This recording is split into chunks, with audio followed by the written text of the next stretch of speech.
I got a good idea. Take this boat motor, it's 60 horsepower.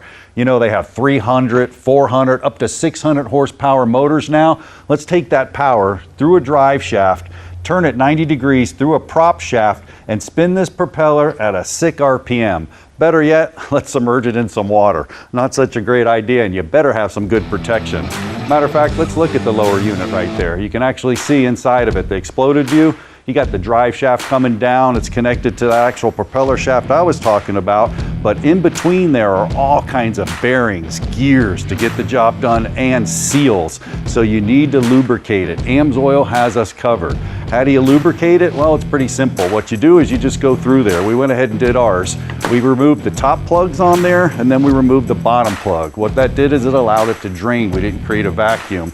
Once we got that done, we replaced one of the top plugs. We went ahead and started filling the bottom till it actually overflowed. Then we put the top plugs in, and man, we were good to go.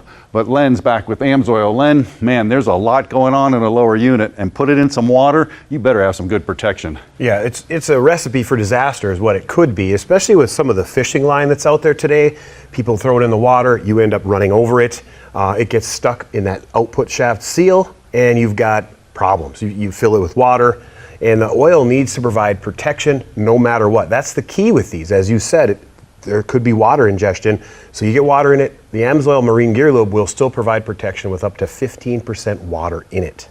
Now you're out there fishing, you pick up some of that braided line, you don't know it. You know, it was actually submerged in water. Water will get in there, and you won't know it till later, till you see it dripping on the driveway. That's correct, and there's nothing you're going to do about it. You just need to know that you're protected. So we know that, we figure that into the formulation, and then we provide protection for you. Now another game changer, Len, actually filling it up and doing it with the Easy Pack. Tell us about that process, and you have a pump as well. Yeah, that's correct. The Easy Pack is very simple. You just simply cut that end off, and it will actually thread into that lower unit. So you just turn it a few times, it'll bite, go ahead and squeeze it, roll it, whatever you have to do, and it'll take care of you. And then for those that like to use the gear pump, we do offer it in a hard cord as well. Make sure you follow your specifications and everything in your service manual when you're doing a lower end service. But with AMSOIL, you're not gonna have any problem. They got you covered.